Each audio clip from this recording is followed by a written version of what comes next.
Hey,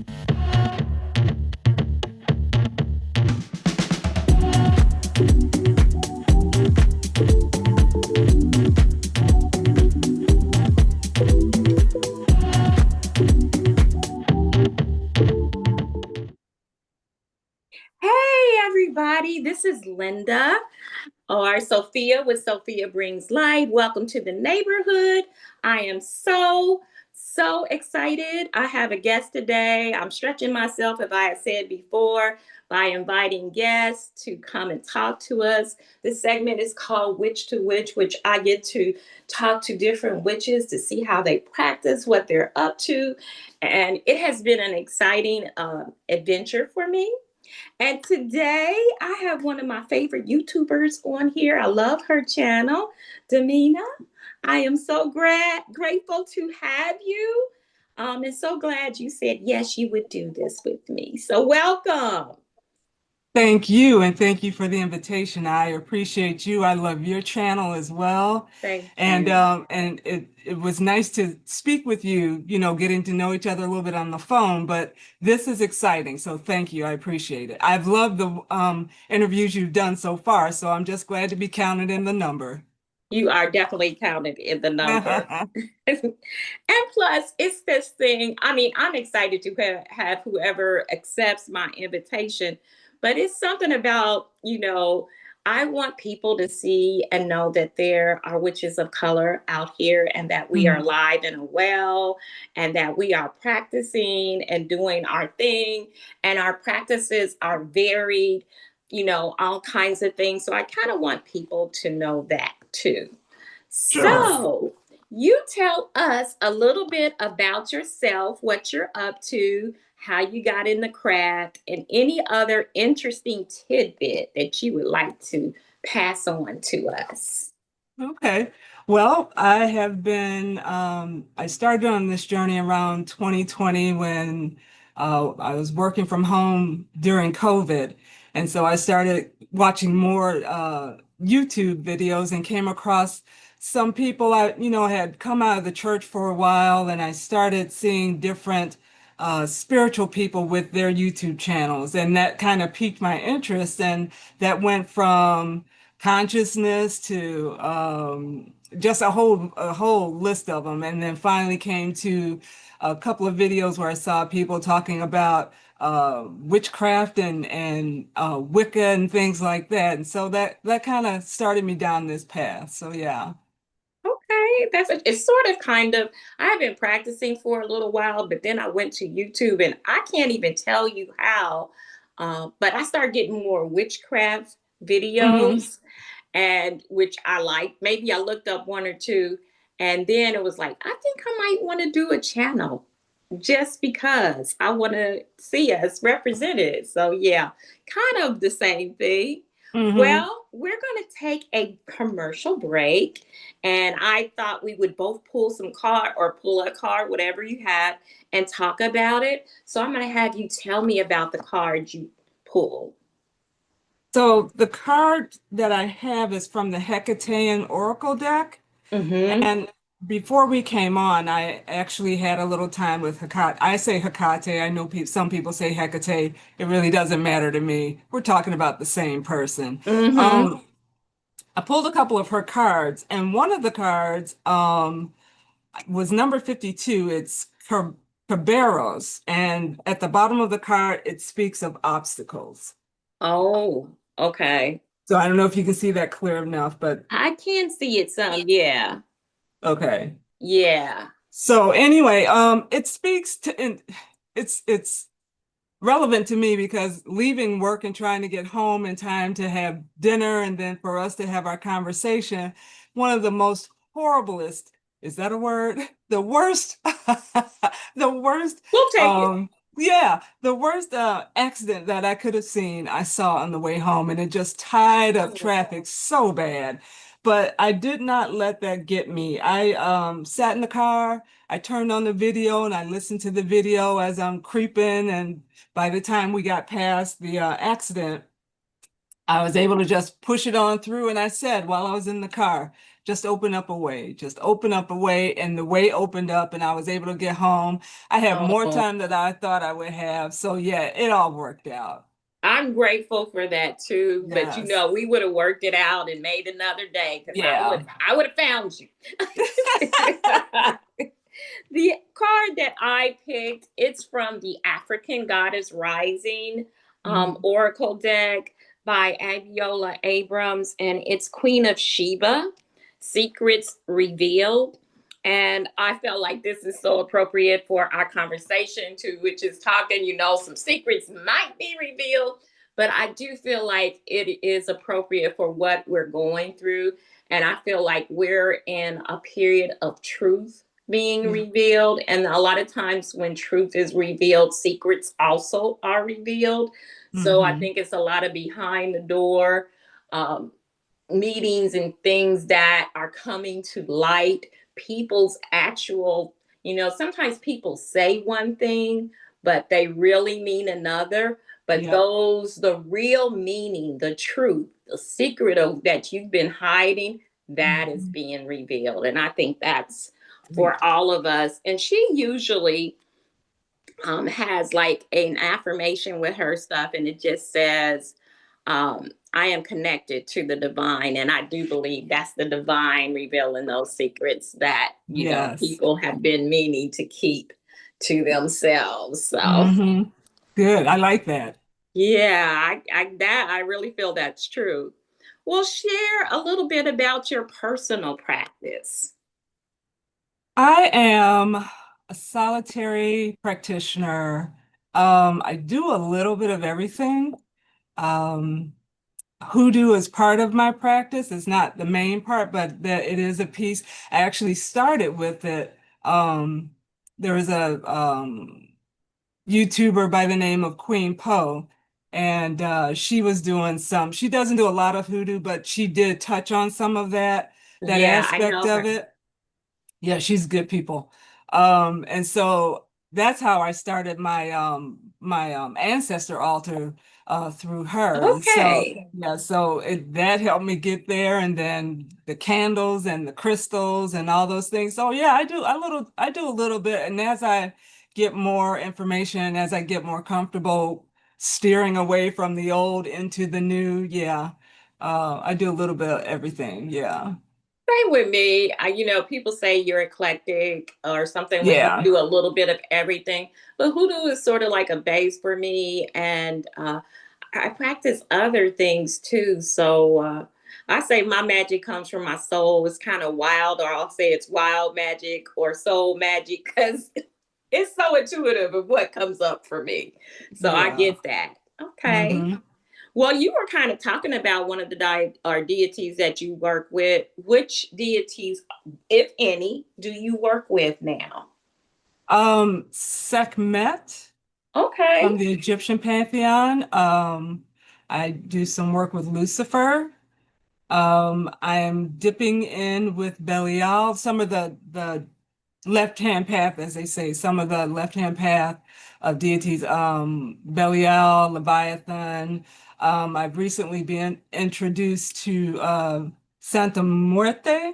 So Okay. Yes. yeah, yeah. Yeah. So yeah, yeah. Okay. That's pretty interesting. How Hmm. this is, how do you feel about the left hand path? Do you, because some people are pretty about the left hand path. What are your take or your feelings about the left hand path?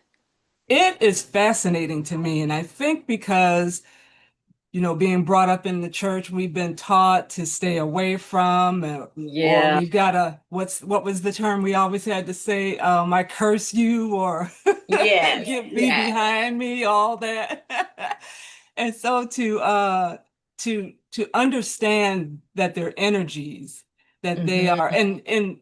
and even goes to me, I believe they even go far before the Bible and what's written in the Bible, that those Mhm. energies were there and before all these words got put on the paper and all these different perspectives that were put on them, they were already in existence.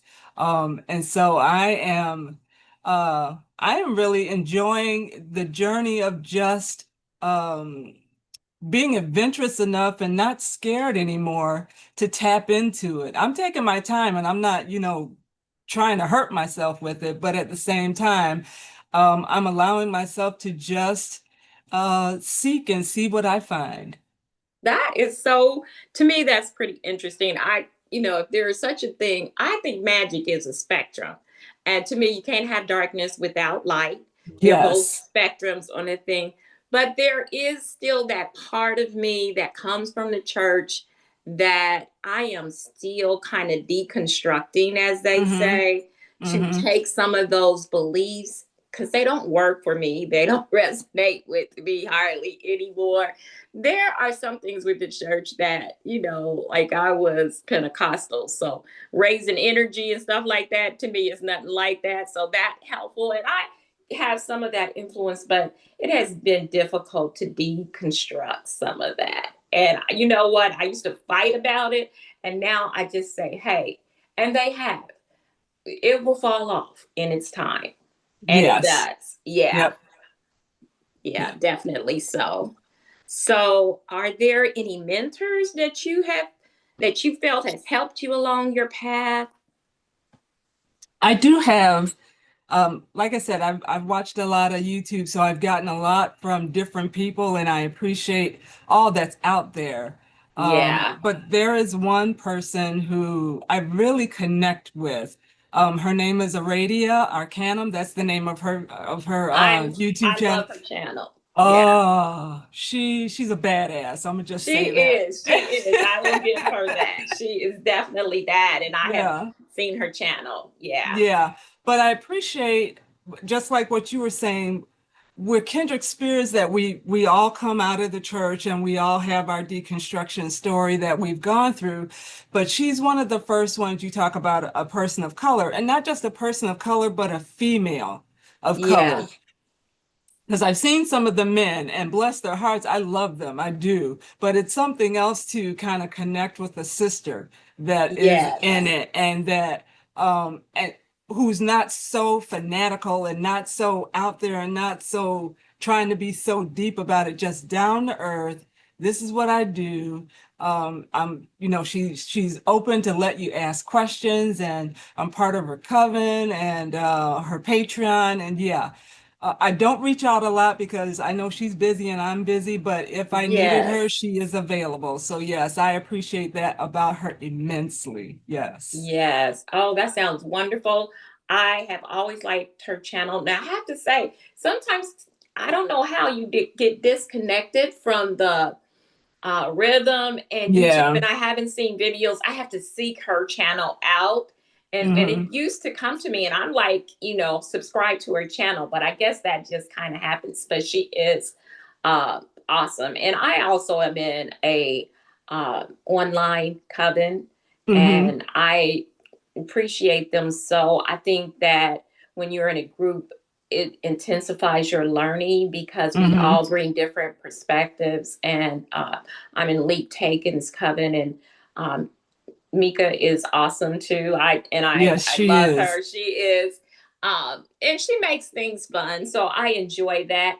And I feel like as a solitary practitioner, to me, when you're in an online coven, you're still partly, or Yeah. mostly, you're still a solitary practitioner, Yeah. even if your coven is very active and ours is.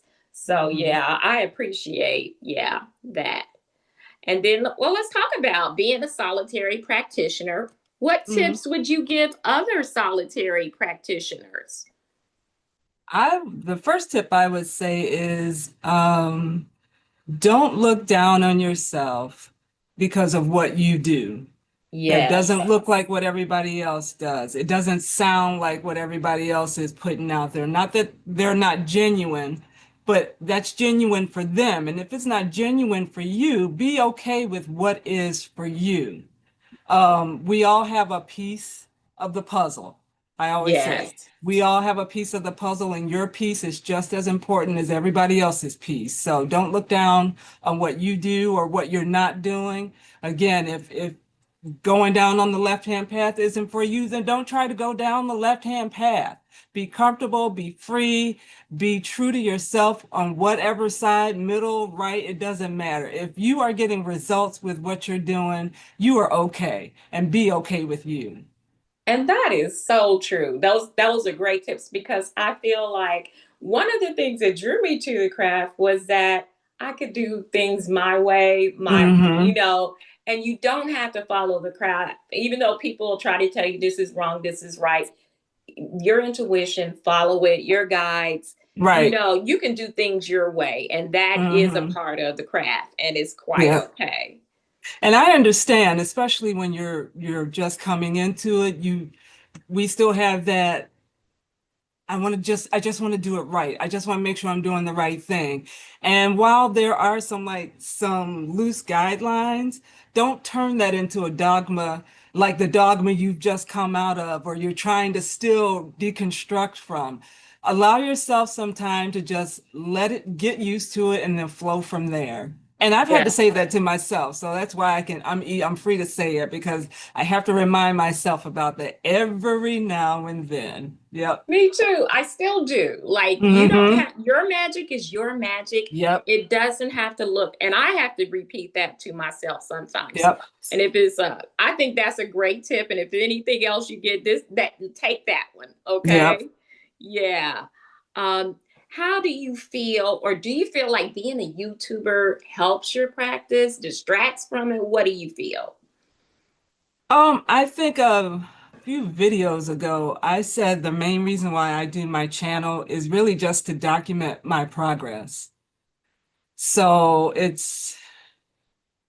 I guess in a way it does help, but I'm really just here's where I am. And if I Yeah. feel led to put it on camera on screen, I do. And if I'm not, I keep it to myself and I just hold it. But it does, and it's funny because even though I do that, I don't go back and look at myself. I don't go back and look at myself, but I think just the mere fact that I'm willing to sit down in front of a camera and say what's on my heart and what's in my spirit. Um, I think that release helps me to move forward and go to the next level. Yeah. I the same for me. I feel like it's sort of like a video grimoire, but sometimes I Yeah. do. Um, there have been videos that I've made that I'm like, I'm not sure I want to put all of that on there. I have a Hmm. thing about doing. I do some spells that I'm always gonna do something a little different. So what you see might be what I did for that moment, but it still could Yeah. be something different that I do. So I'm kind of hesitant about putting spells on there. I kind of like the conversation kind of thing more, but I agree with you. But it Yeah. has helped me, and YouTube has helped me as far as I feel like, okay, I put my 2 cents in the community too. Yeah, Right. Right. yeah. So, okay.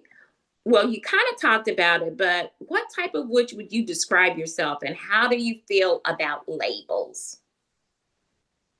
I liked this question when you sent those over because I'm like, yeah, I think overall I'm just eclectic.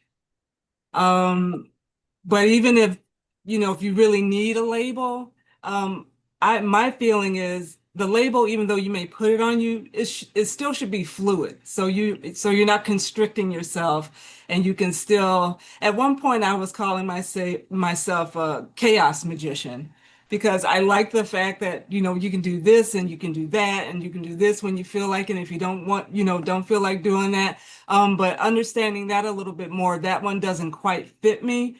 But so I just stay with the eclectic and I would say left-hand path leaning. Yeah.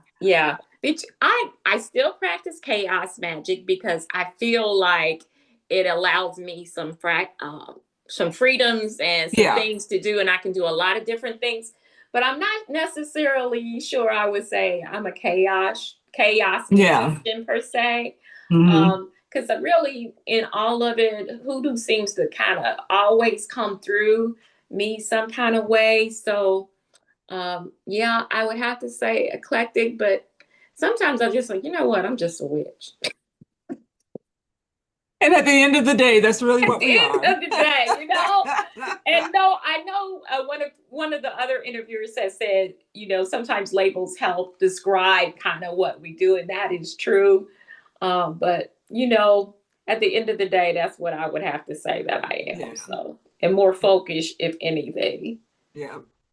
Um, so you came into the practice as an adult, as you said a couple of years ago. So Mhm. what do you feel are the advantages or the disadvantages of coming into the practice as an adult? Advantages. I had to write this down because I'm like, oh, but then it hit me. I could be a child again and explore and be excited about something new. So I would say, even as a grown ass woman, I can act like a kid again because this is something that I was told I can, when you're little, Yeah. especially as parents, we tell our children, no, don't touch that. No, don't touch that. No, don't touch that. And now I can touch it. And it's Yeah. cool to touch it. Yeah. And it's not hurting me. It's okay to touch it. So I think that's the advantage, that we can become children again and get our childlike mind back, our fantasy mind back, and enjoy that experience of learning something and touching the untouchable and that kind of thing.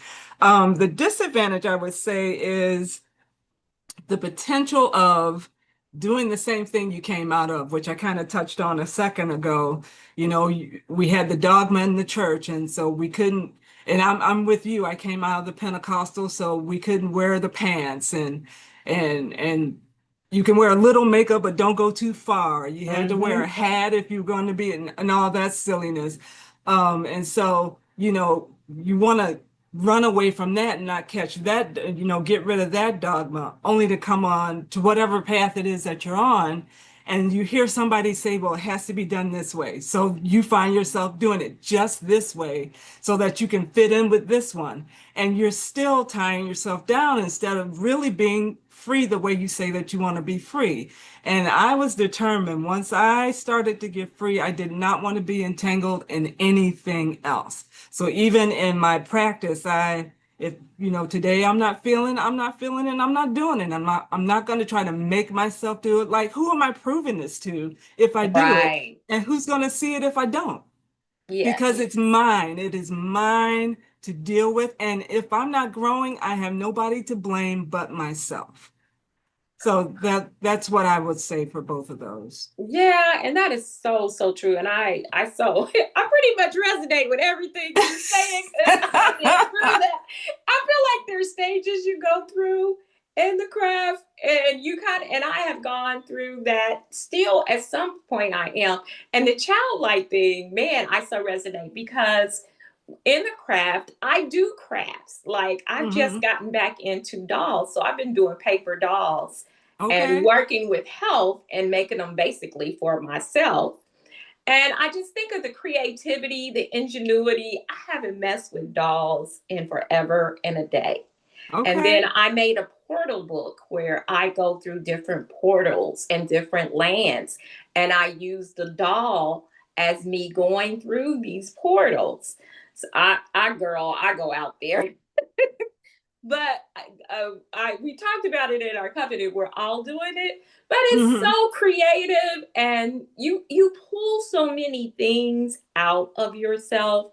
That is one of the things I do love about the craft. That's cool. Yeah, yeah. And I'm just using paper dolls. Some of them I've made, and I got some paper dolls off of Amazon because in the different portals, like there is the land of abundance, there's fairyland, there's different, and there's things that it's sort of like a vision board that I am doing in these Hmm. things as the doll. And I'm manifesting this thing. So I say, incantations when I go to the different lands or whatever. Um, but playing is playing with dolls, what else can you say? But things are manifesting because of it. So I'm You're darker really, than you think you are. huh? You're darker than you think you are. I probably am. Because I probably say I'm gray. I do kind of in the middle there. I'm a gray witch probably, but Yeah, no, because it's been some other dark goddesses that I feel like, that at first I wouldn't touch, but Hmm. I feel like they kind of calling, so I probably, you're right. Yep. Probably so. So, is there any new things you're working on, or tell us about the YouTube channel, or whatever you want to share with us about where you feel like you're going with your practice, or where you feel like you're going, some projects or something that you might want to share? Um, Again, I'm working with the deities, the demons or the daemons, getting more comfortable doing that and going deeper in that. Um, with October coming up, I did a couple of videos about the Hoodoo Heritage Month. So Yes. um, that's a project, if you want to call that. I just come on every now and then. I don't have a consistent schedule when I do a video. I don't have it, Me either. it's just, if you see me, that's when I was on to do. That's right. I got a life, okay? And All I feel like right. I don't have a big channel, so I would love you to stick with me, but if it don't work out, okay. Exactly. And I didn't start it to, get big numbers. Like I said, I'm just documenting my growth and my progress. And those who want to, see what I do, I thank you for watching, subscribing. But if not, I'm okay with that too. So yeah, that I have coming up, and I put a couple of videos about that. And I'm excited about, I can't wait for October 1st. I'm really excited True. And about I love doing your that. Hoodoo Heritage Month, and I suggest, and I'll put it down for people to look at this, because I may do a video or something on one of the days, or Yeah. try to do something, because it came last year and it kind of came and went on me. Yeah. So I want to do some, which I do stuff with my ancestors pretty much, but I really want to have Right. a more concerted effort to do so. Mm-hmm. So, Mm-hmm. and you are going to begin on October 1st with the Hoodoo Heritage Bunch. Do you feel Yes. like you'll do some videos or something I will along the every way? now, yeah, I will every now and then. That first, so Wednesday night is the first. So I will come on either live or I'll pre-record for that one. I want to do a special honoring of the ancestors as we kick off the month. So I'll have something for that. And then I'll come on sporadically here and there if I feel like I want to share what that day's theme is and do something for that. So yeah, I won't do 30. The first time, I'm sorry, that I celebrated was in 2022. Okay. And I had just gotten the Hoodoo Tarot deck. And so I decided I would do a tarot reading for those 31 days.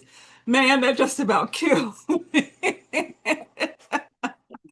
I get it. But it was fun and it was exciting. Again, it was exciting and getting used to those cards. And it's funny, when we were in the church, we didn't real at least I didn't realize how much hoodoo is actually in the church and A all this lot. stuff they're telling us not to touch. We got the circle going on where we're holding hands and the spirit dance, and we got the circle so nobody falls out and gets hurt. Oh man. So it was good to do that and learn, see how much was already in the church that we were doing, and we just didn't call it hoodoo. It helped me understand some of the things when I would go down. My parents would send us down to my grandmother's house over the summer, like many of us had to do when Yes. we were living up north, and we go back down south for the summer. And some of the things that my grandmother did, I just thought that was stuff she did. I had no idea after, learning a little bit more about hoodoo, that this is what she grew up doing. This was all that she knew. So it wasn't anything special to her. This was just life the way that she knew it and growing up, and then recognizing that and then doing the altar and putting some of those things on the altar that reminds me of her. It's a pretty cool experience to have those memories come back and then understand why she was doing and how much that meant and things like that. So it's really cool. So I'm excited this year to do it, and I made my own calendar, and yeah, we're just gonna go for it and enjoy our ancestors, and not just our ancestors, but enjoy who we are and stand and walk in our pride. We're not better than anybody else, but we're not worse than anybody else either. And I have no problem celebrating other cultures and acknowledging other cultures and supporting other cultures. And I think we as Black people, we've had a hard time just accepting who we are because for a long time we really haven't known who we were. And now, especially with the hoodoo piece of it anyway, I think that helps me ground into who I am and be more proud about what my people understand what my people were doing and how they did it and why they had to do it the way they did and doing the best that they could with what they had and still made it work. I'm like, we are so spoiled, we have no clue how good We we have have it. And even no. though it's treacherous right now, we still have it so much better and we don't even appreciate that much. So yeah, I'm okay with looking back a little bit. And that is the thing for hoodoo for me. It's almost like my showing my honor to all their Mhm. things. And I know people in the craft sometimes say everybody got a grandma story, but I feel like for a lot of us, grandma was the connection to hoodoo. Because my grandma, I mean, like she was a prophetess in the church. People came to see her, but she would use handkerchiefs and everything as a Yep, point of contact for people. She put stuff in that, and that is nothing but grief. You know, she didn't call it that, but it was right. all of that. And people came, and sometimes they would leave donations for her. And so I feel like for those in hoodoo, when they say grandma did. Okay. She was the connection Yeah, back in the day, and I'm from the South too, that connected you to all of this. It wasn't a name for it per se, right, right. but it was so prevalent. And I guess that's in the North too. I grew up in the South, so I can't really say. But in the South, I feel like it was a lot of grandmas that passed some stuff down, or we Yep. saw it some kind of Hmm. way Yep. that way. Yeah. So I do feel like that's true for us. Well, is there any last words of wisdom, any tips or anything you like to share? Um, I say it often, just do you. I've said to a young lady recently, she kind of was looking down on herself and or felt like she should be doing more or should be more. And I'm like, honey, you are the magic. What you do, Whoa. you are the magic.